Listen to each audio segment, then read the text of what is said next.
Eu falei que ia falar um pouco sobre educação por causa da pandemia.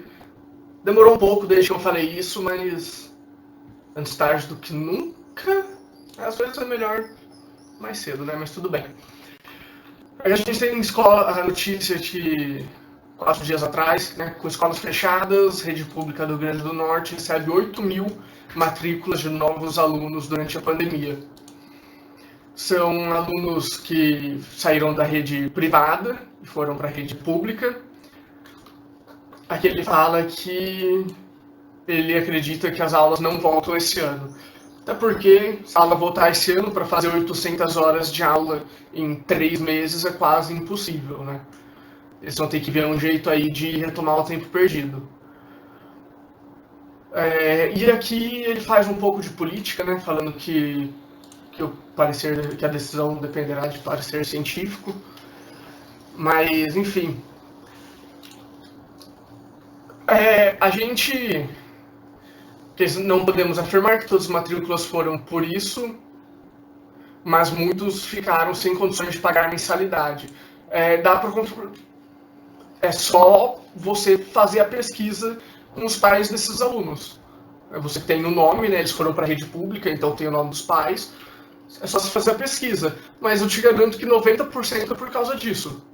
Né? Porque escola pública tem aula online, né? Aqui no estado que eu tô, pelo menos, o governo falou que ia fazer. No início da pandemia, ele falou que ia continuar as aulas online, mas a gente sabe que não, né? Porque muitas famílias não têm internet em casa, né?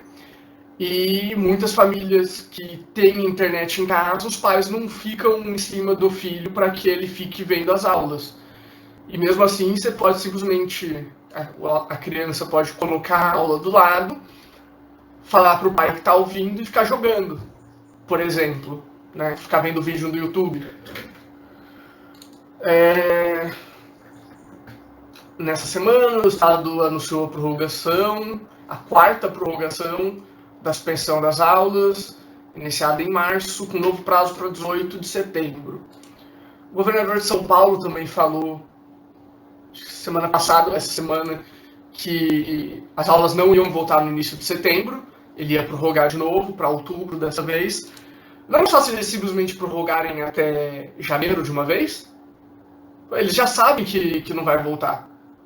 É pura política. Teve um estudo que saiu semana retrasada, 2 semanas atrás, falando que crianças até 10 anos de idade não passam o vírus para adultos.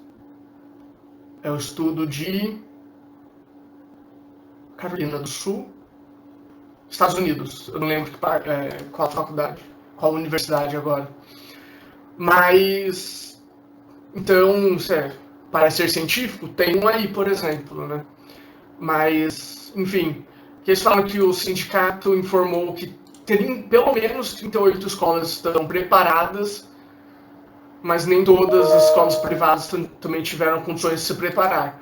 A gente sabe que escolas particulares conseguiriam se preparar na segunda semana do fechamento, né? Se o governo falasse, a escola só vai abrir se acontecer isso, se vocês estiverem nesse nível de segurança, em 2 semanas as escolas preparavam tudo. O único problema é os pais terem sido mandados embora, né? A gente viu, acho que num vídeo de ontem, 2 vídeos atrás, eu acho, que o nível de desemprego no país subiu para o maior índice nos últimos 20 anos, se eu não me engano. Então, aqui eles falam que a escola pode ser um ambiente seguro, mas esse aluno tem que se deslocar até a escola no ônibus. Mesmo em escola particular, há alunos que vão de ônibus e podem estar levando a contaminação para os colegas de escola. Tá, isso daqui, como eu falei, a gente tem vários estudos, Estados Unidos, Inglaterra, Israel, Austrália, falando que crianças não passam contaminação. A própria OMS falou isso. voltou atrás depois, mas a gente sabe que a OMS não é de confiança, né? Então eles voltaram atrás justamente porque alguém da China, provavelmente, chegou neles e falou que eles não podiam falar aquilo, porque que o Partido Comunista Chinês não aprovou aquela mensagem, então eles voltaram atrás. Aqui ele fala que o secretário falou que pessoalmente ele acha que as aulas não voltam até 2020. Ele falou que conversei com 15 entidades que fazem parte do comitê na nossa última reunião. Esse tem que ser nosso compromisso, né? No dia que o governo receber parecer favorável do comitê científico montado para tratar sobre a pandemia. A gente sabe que esses comitês são super politizados. A gente viu o comitê de São Paulo, por exemplo, em que os médicos do comitê que foram infectados usaram o remédio que foi politizado, que é o que o presidente defende, mas eles não podiam falar, porque o governador não queria que eles falassem.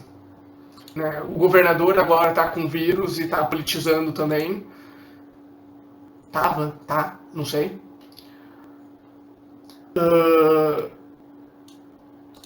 Aqui eles falam no grupo de funcionários do grupo de risco, que são entre 7% e 8%. É muito mais fácil você mandar as crianças para a escola e ter o professor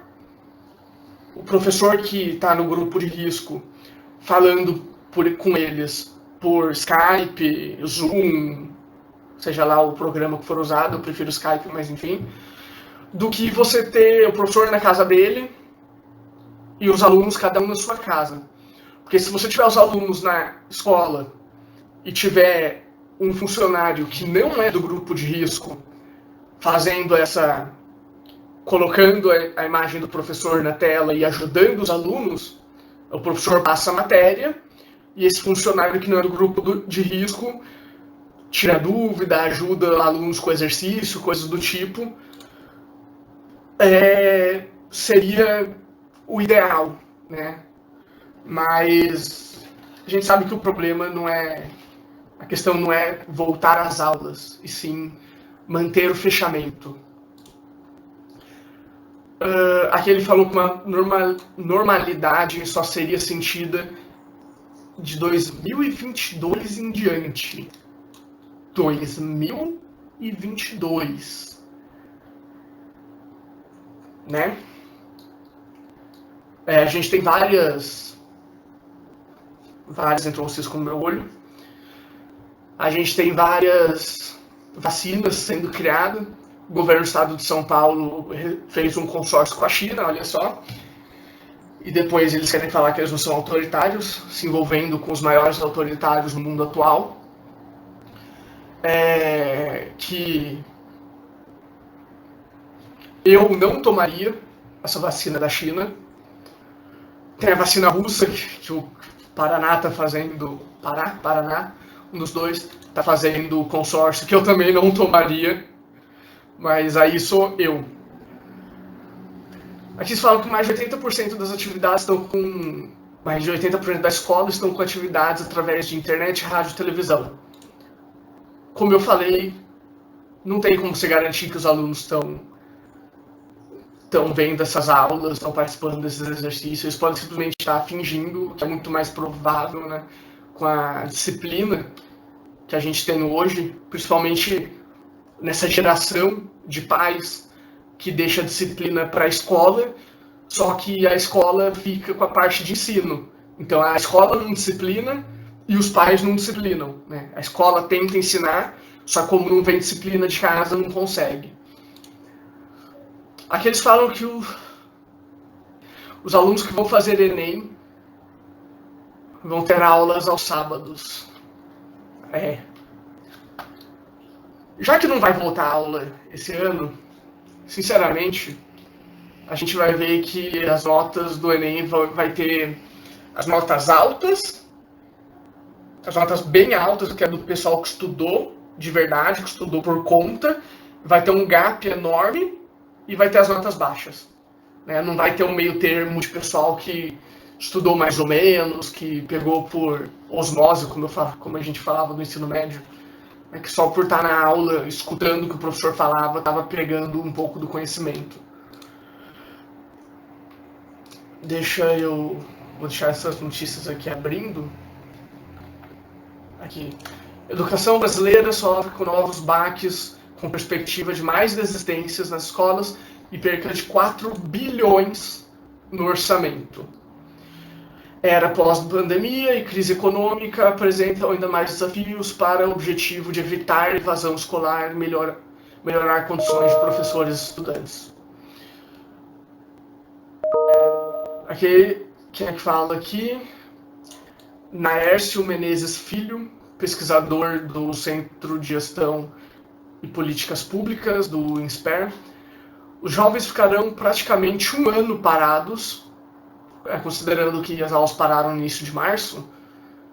Tem lugar que voltaria no início de março, só como não voltou, essas crianças estão parados desde o final do ano passado, né? Alguns vão sair da escola e não vão voltar porque perderam contato com colegas ou com as escolas.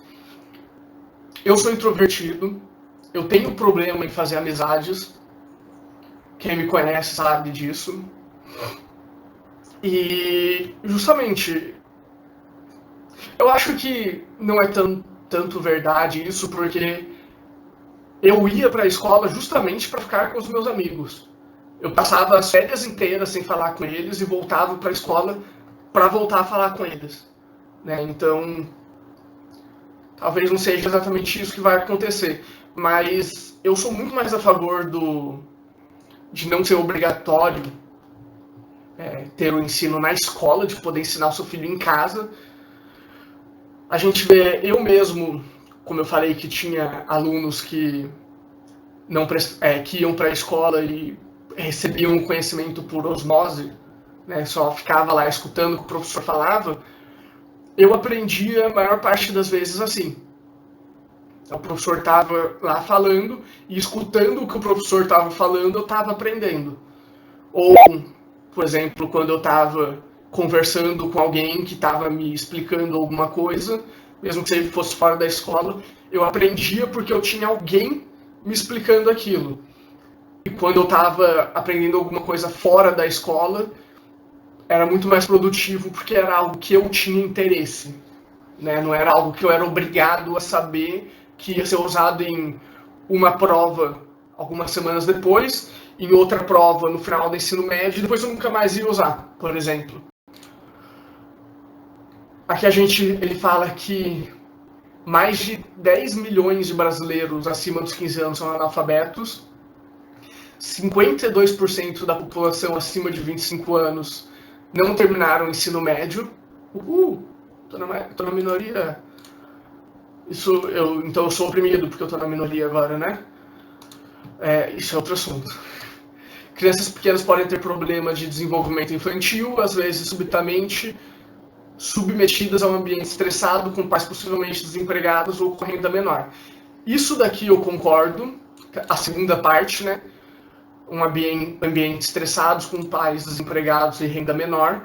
A primeira parte, até que não muito, porque a gente vê em muitos condomínios fechados que tem criança brincando no parquinho, né? Várias crianças brincando no parquinho, então elas continuam mantendo esse relacionamento com outras crianças. Então eu não sei até onde o desenvolvimento infantil seria afetado. O levantamento do G1 mostrou que 60% dos estados tinham dados de monitoramento dos alunos, isso que mostra baixa adesão na aprendizagem. Já o MEC não sabe quantos alunos estão com aulas remotas. Até porque isso daqui é responsabilidade do Estado, tá?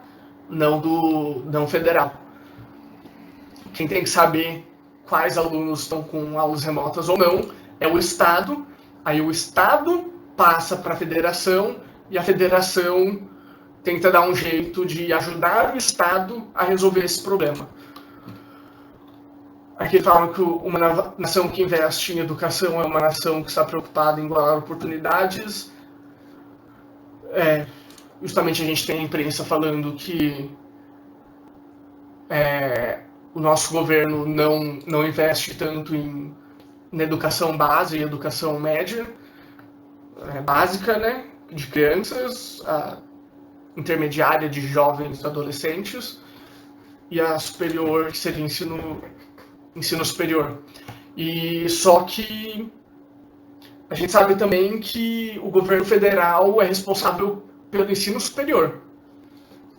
É essa a responsabilidade do governo federal, né, que é aplicar dinheiro diretamente em universidades, né, em faculdades. E a parte do ensino básico fica por conta dos estados e municípios. Ensino médio fica por conta dos estados e ensino fundamental por conta dos municípios, normalmente. E esse governo, pelo menos, ele se propôs, na época da candidatura, a investir mais em ensino básico. Só que é meio difícil, né? Quando a gente tem a maior parte do MEC, da verba do MEC, indo para reitores de universidade, que ficam com a bunda na cadeira fazendo porcaria nenhuma. Eu vou usar palavras bem mais fortes, mas enfim. Aqui ele fala um pouco que a ciência deveria ser vista como futebol. Eu falei em um dos últimos vídeos que o Brasil podia ser conhecido como o país da ciência e educação, mas a gente é conhecido como o país da putaria, do futebol e da corrupção. Aqui ela fala um pouco de coisas que, na minha opinião, não tem nada a ver. Aqui ela coloca que mais de 80% dos alunos do ensino fundamental e médio estudam na rede pública. Ou seja, 80% dos alunos estão sob os cuidados dos estados e municípios. Os outros 20% estão sob cuidados particulares, né? E não do estado. O que esses 20% estão bem, praticamente, mas os 80% que estão ferrados. Aqui ele fala um pouco da verba, né? 31 bilhões para escolas municipais e 28 bilhões para escolas estaduais, corte previsto de 4,2 bilhões. Só que eles não falam justamente que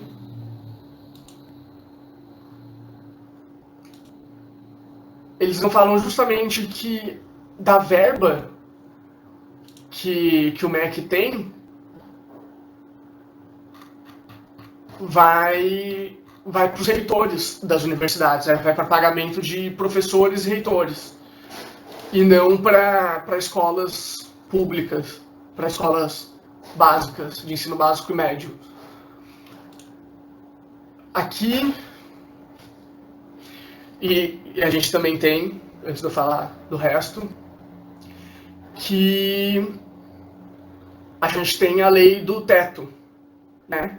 Que fala que o país não pode gastar mais do que o teto fiscal, e o teto não pode ser maior, e o teto de um ano para o outro não pode ser maior do que o valor do ano anterior vezes a inflação. Então, você não tem como simplesmente aumentar o valor do teto. Por exemplo, um teto de 7%. Se o valor desse ano, das despesas do ano, vai ser em 1 trilhão, para o ano que vem vai ser no máximo 1 trilhão e 70 bilhões. Vai ser o aumento de 7%. Só que a gente tem que, na última década, se eu não me engano,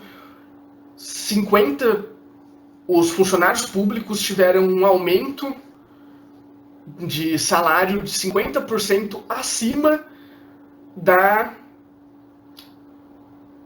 Ih, eu acabei de falar a palavra, esqueci.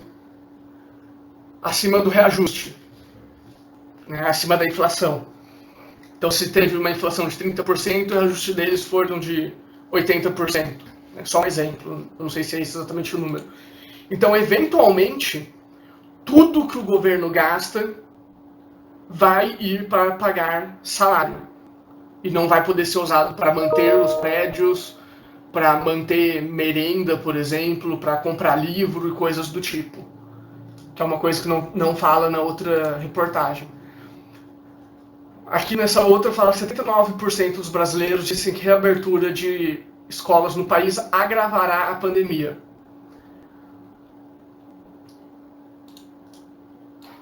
Então, como eu já falei em vários vídeos anteriores, a gente tem uma mídia muito de esquerda, a gente tem uma mídia muito emparelhada com o que diz os governos socialistas, principalmente a China, e eles querem, não é nem que gostam, eles querem se opor a governos de direita, governos que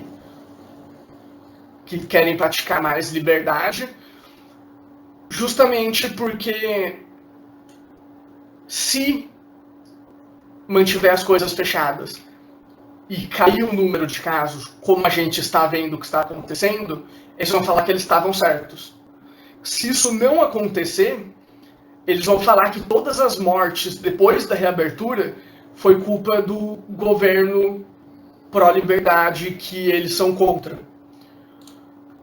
A gente sabe também que o Datafolha não é uma fonte confiável, né?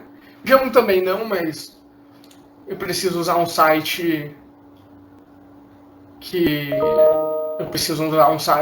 tem uma certa notoriedade para ninguém falar que eu sou parcial. Eu claramente sou parcial. 30%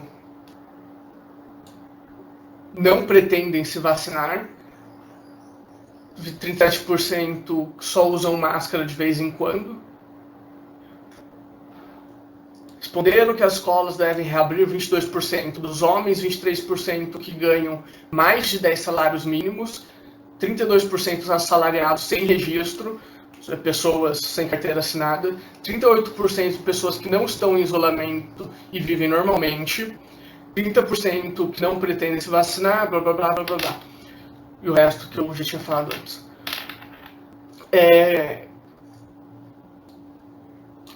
Eu estou em quase todos. Eu não estou nesse grupo aqui.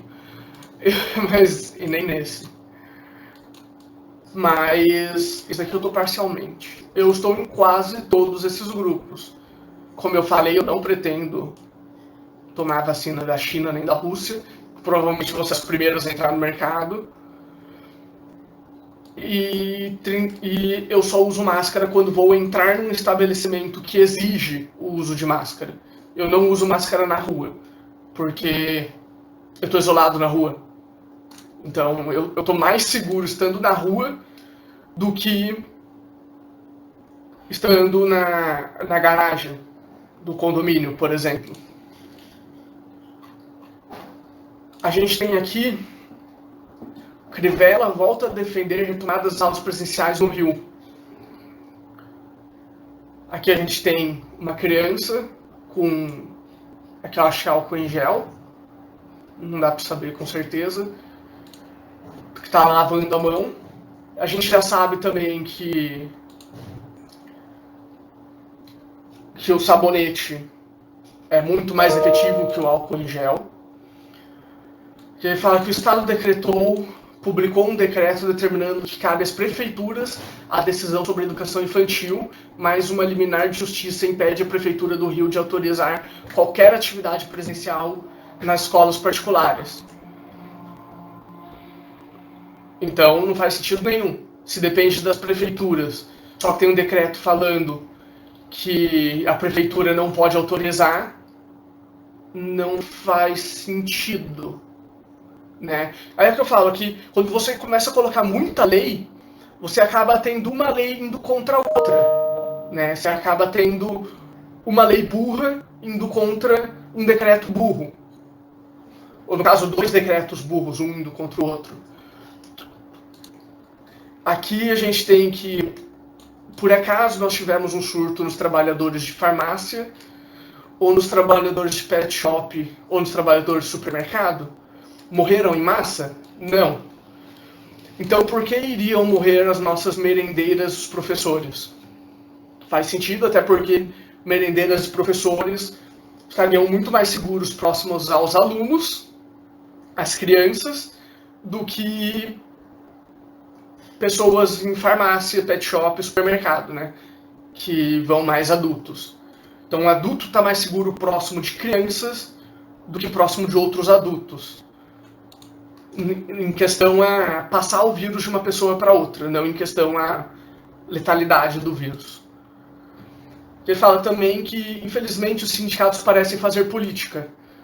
A gente sabe disso, não só no Rio, no país inteiro.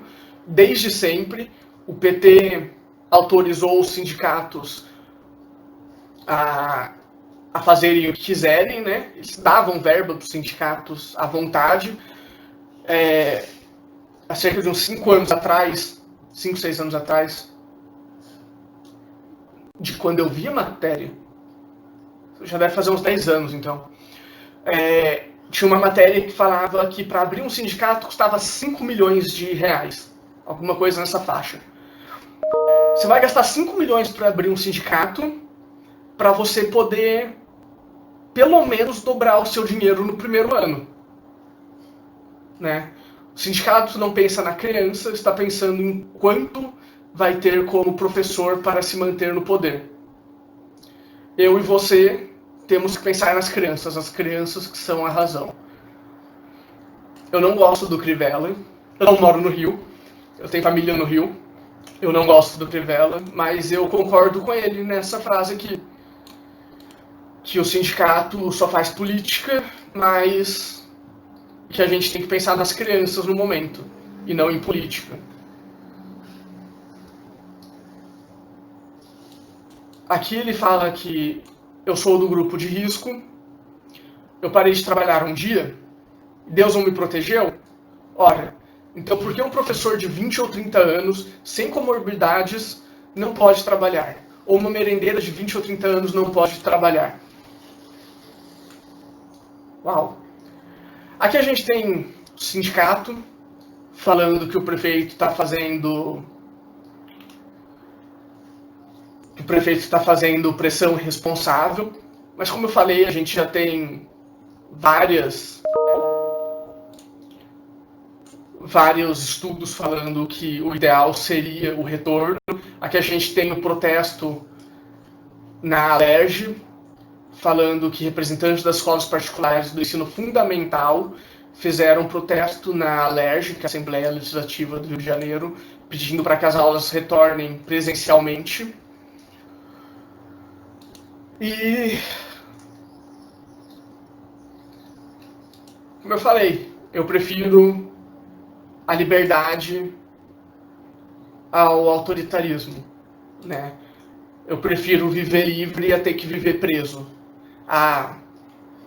Eu prefiro morrer livre a perder um pouco da minha liberdade por um pouco de segurança. É alguma coisa assim a frase.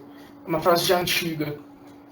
Também tem a frase de que eu prefiro morrer de pé do que morrer de joelho, mas ela não faz muito sentido aqui. Até que faz um pouco, mas não muito.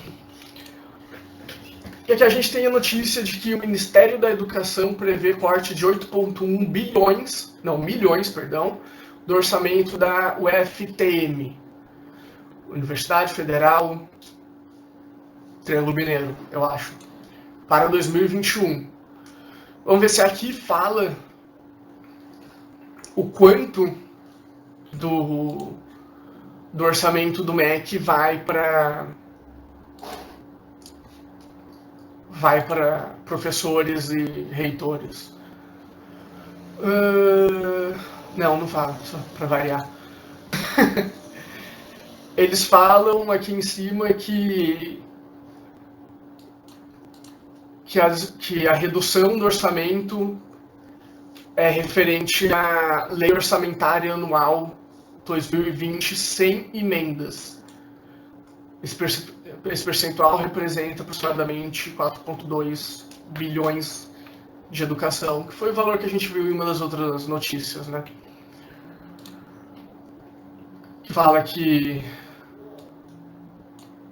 houve um reajuste na despesa do Ministério da Saúde para a reestruturação de hospitais universitários federais. Universidades federais, os hospitais dessas universidades, tá certo?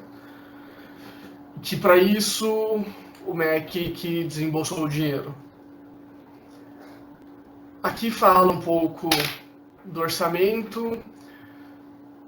Aqui fala que os reitores se preocupam. Claro que eles se preocupam. Se eu não me engano, mais da metade do orçamento do MEC vai para despesas obrigatórias, né? São despesas com professores e reitores.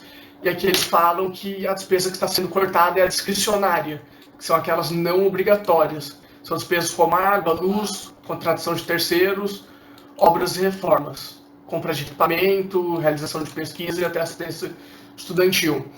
Isso daqui não é obrigatório, mas pagar 20, 30 mil por mês para um professor, para um reitor, que não podem ser demitidos e não pode perder seus benefícios, é obrigatório. Isso não faz sentido. Essas pessoas querem falar que se preocupam com a educação, mas elas não querem abrir mão do salário delas. Se elas se preocupassem tanto assim, esses professores e reitores que recebem 20, 30 mil reais, que tem 13º, 4º, 5º salário, abririam mão dos seus salários, dos seus benefícios. Coisa que não acontece, né? Aqui fala um pouco do orçamento da UFTM. 378,5 milhões de reais, dividido entre custo de pessoal, encargos sociais, benefício custeio e investimento. Cerca de 3,9% em relação ao estimado em 2019. Teve um aumento de 3,9%. Eu não lembro exatamente quanto foi a inflação do ano passado, mas é mais ou menos esse valor. A gente vê que desses 378 milhões 510 mil reais, 200 milhões deve ser para pagamento de pessoal, né? Esse daqui é o valor anual, não o valor mensal. Então, diminui os salários de todas as pessoas pela metade. E não precisa nem ser para manter esses valores nos cofres públicos. Investe esses valores. Perdão pelo barulho, tá? Meu vizinho tá mexendo aqui atrás. Investe esses valores que vai reduzir dos salários de professores e reitores do ensino superior em educação básica, que é o que o governo atual se propôs a fazer, mas está esbarrando no Congresso porque educação básica não dá voto, né? E é só isso que 80% dos parlamentares pensam. Então é isso, falando um pouco da educação do país. Um pouco da educação básica, um pouco da educação superior e um pouco da educação pós-pandemia. Valeu.